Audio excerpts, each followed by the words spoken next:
Hi there and big welcome to a video of the top 10 most popular cards inside the cEDH format.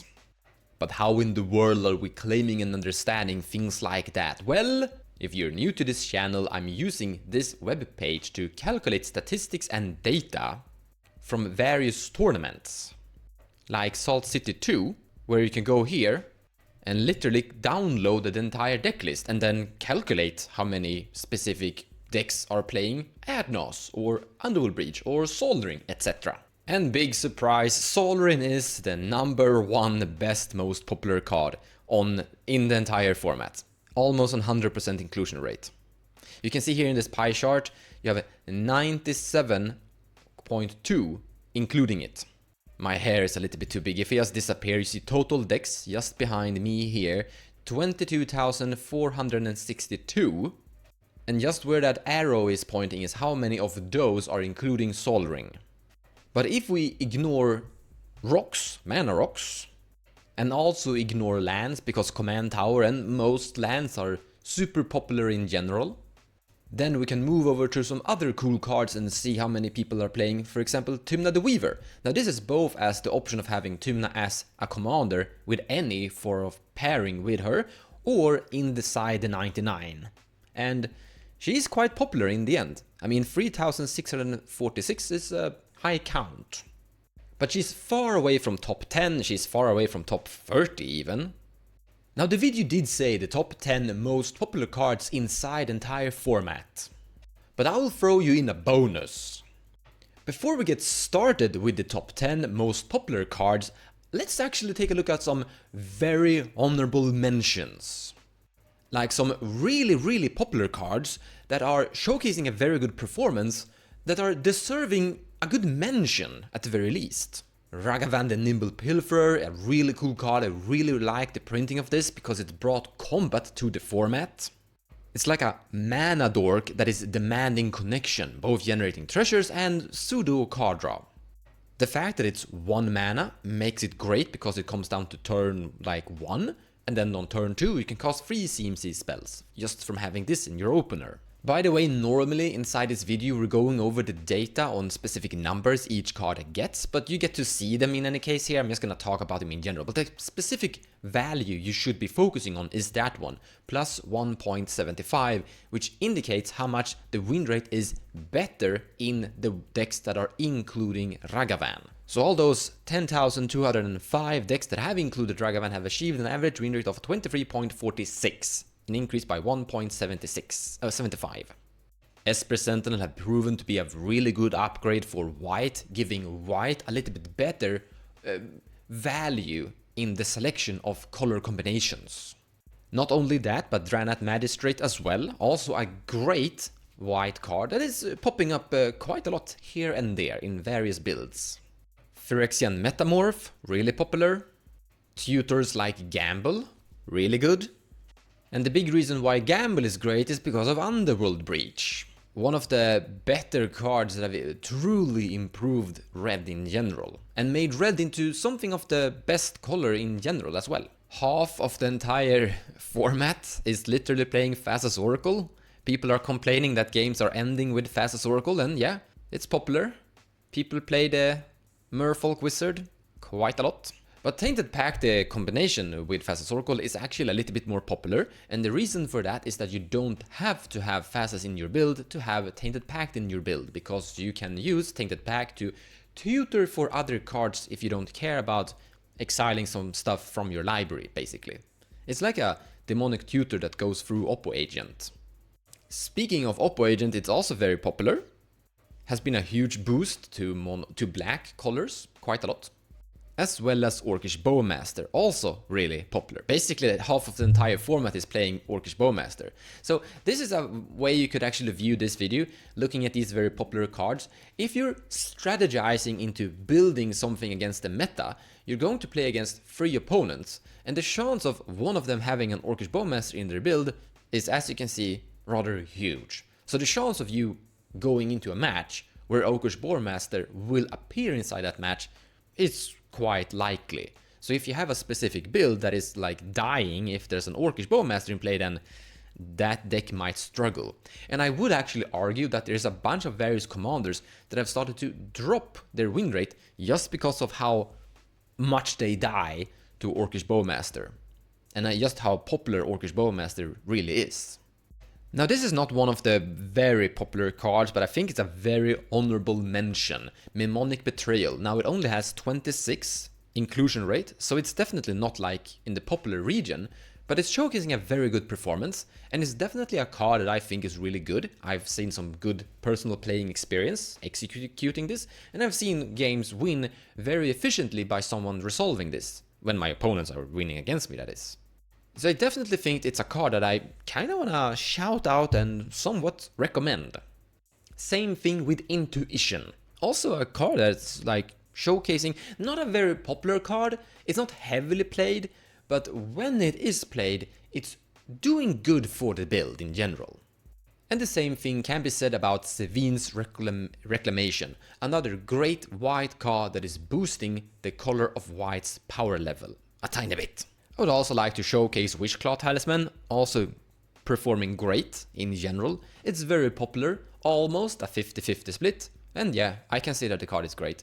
Like the best common play that you do here is that you activate it, give it to someone, find Dockside, cast Dockside, or the Wishclaw Talisman is actually now boosting the Dockside count by 1 more, and that usually turns out to be very efficiently. Silence. I've made an entire video talking only about Silence and how good Silence is, but also how good Ranger Captain of Eos is, as well as how good Grand Abolisher is.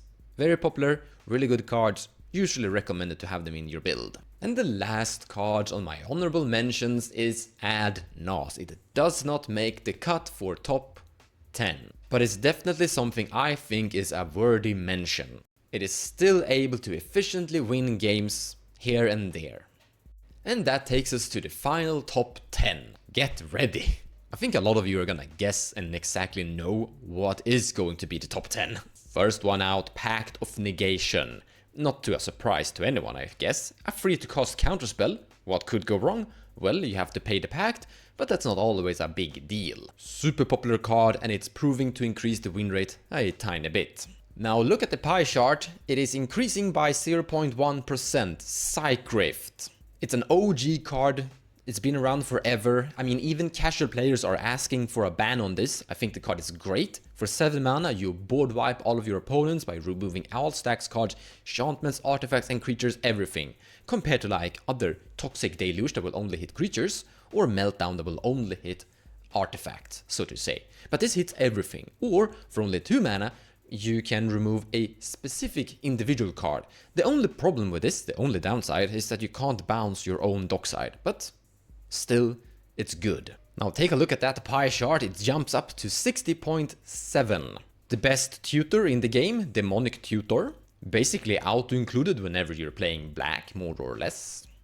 But is it really the best tutor? We're looking at Vamp Tutor, 61%. Now if we actually bounce between them, you can see that the win rate is basically identical. So best tutor, well, Vamp Tutors, they're equal, so to say. The difference between their win rate and the difference between their popularity vote is like nothing. But still, pretty awesome. Now keep your eyes on the pie chart, we're moving forward. 61.1, the One Ring. What is kinda interesting about most of the cards we've looked at so far is that they are more or less almost auto-includes whenever you're playing those colors. But the One Ring has no color identity, so it can be played in any color basically, even every single monocolor deck. Which naturally makes it into a very popular card in general, because so many different decks have the option of including it, except for Demonic Tutor, where only black decks can optionally include it. So it naturally gets a very high popularity vote. But I still think that this card is great. I'm usually seeing it in a lot of 4 color decks and 5 color decks as well. So it's not just that, oh, it's very popular because all the monocolor decks can play it. No, it's actually very popular because basically all decks, almost all decks, or very high amount of decks are playing it. Let's move forward, and we have another free to cast counterspell, Mono Blue Fierce Guardianship. We're up to 64%. on the popularity vote, on the inclusion rate. So yeah, this is a very popular card. It's been boosting Thrasius, and I mean, Celias and Rograk are very happy with this. I mean, you get Rograk into play turn 1, and then you have Fierce Guardianship that you can cast from your hand without paying mana for it. Thrasius is 2 mana, that's an easy access. It's pretty hard for Kenrith to actually play this, so there are a few commanders that don't want to have it in their build. Like Fierce Guardianship and Atraxa is a little bit awkward, but still it's popping up a lot all over the place. Next one is Swan Song. Now this is not free to cast, it's just 1 blue pip. It can only counter enchantments, instants and sorceries. It can't touch artifacts or planeswalkers, but who cares? It's doing a good job, it's been around for like ever, and yeah, it's showcasing a good performance. Staying on counterspells, we have Mental Misstep. Now you don't need to pay any mana for this one, you can counter target spell with converted mana cost 1, which means you're hitting Sol Rings, Ragavans, Vamp Tutors, etc. It's really good, it's been around forever, and yeah, it's a very popular card. But we have more CMC1 counterspells, Flusterstorm. Tiny bit more popular than Mental Misstep, but yeah, really good, highly recommended, you should probably play this one. But we have more counterspells on our top tier lists. We have Force of Will. And now we're starting to climb like really high. We're up to 71.2 inclusion rate. This is the OG free to cast counterspells. It's the first free to cast counterspells ever, I think. Yes, it is. It came before all of the other free to cast counterspells. Yeah. Had to go back into my Magic the Gathering history knowledge there. But this card is great, heavily played, heavily recommended. Now if you've been doing some math, you might have calculated that we've already passed 10 by this point. I've showcased more than 10 cards, but that's because a lot of the cards were like different versions of the same concept. Everything so far has been counterspells of various sorts. But I have 2 more cards that are higher in the inclusion rate to Force of Will, the first one out being Rhystic Study. And then you can probably guess that the number 1 is Mystic Remora with a 72.1 inclusion rate. So yeah, really good OG cards, been around forever, drawing cards whenever someone casts a spell. I mean, I'm even going into games with them, I'm keeping openers with Demonic Consultation, and if I can get like a turn 1 or turn 2 Rhystic Study, I'm actually willing to use Demonic Consultation to get that turn to Rhystic Study. That's in my opinion just how good Rhystic Study actually is. Like a turn to Rhystic Study is kind of where you want to be. Now a lot of you are asking, Dockside? I have thought Dockside. You're not entirely wrong. Let's actually talk about some other cards that haven't been showcased yet. Dockside being one of them. It's actually around like top 13. Yeah, top 13. So a bunch of various counterspells are basically claiming this position above Dockside. But it's still a very super popular card, like heavily played. And as you can see, the win rate is going up by 1.55 if you have it inside your deck list. But I have some other really key cards to actually showcase for you here. So if you remember Force of Will, and we had like a huge package of various free to cast counterspells, well, Mindbreak Trap, heavily played.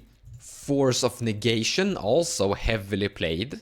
Deflecting Swat, also heavily played. Like if we're going to summarize the entire top 10, we're basically seeing a bunch of very universal counterspells of various sorts. Most of them, or close to all of them, being blue. But yeah, Deflecting Swat is kinda up there. Black Tutors did hit the spot, or the inclusion of being among very popular in the top 10 most popular cards. The Wandering also being among the top 10. And then the better versions of like the Wandering Rhystic Study. Now I have heard comments about the mid-range hell, that cEDH is in a mid-range hell. And I guess that this video's top 10 or top 13 is kind of confirming the fact that yes, value engines heavily played, like these Rhystic Studies, and then lots and lots of various very cheap counterspells. In the beginning of this video we talked about the likelihood of you running into an Orcish Bowmaster. the likelihood that one of your 3 opponents putting a heuristic study into play is higher. So yes, looking at the popularity of various of these cards can kind of confirm the fact that yeah, you're in some kind of mid-range hell, kinda. But there's lots of different other potential conclusions that we could draw from this information that we've just received. I hope this video brought you something, some form of knowledge, and if you have any thoughts or questions around what we've seen, please leave a comment below in the video and I happily have a conversation about it, because there are more things we could try to conclude from the things I've showcased in this video. Regardless, thank you so much for watching and I hope you enjoyed the show. Take care guys, and I'll see you in the next one.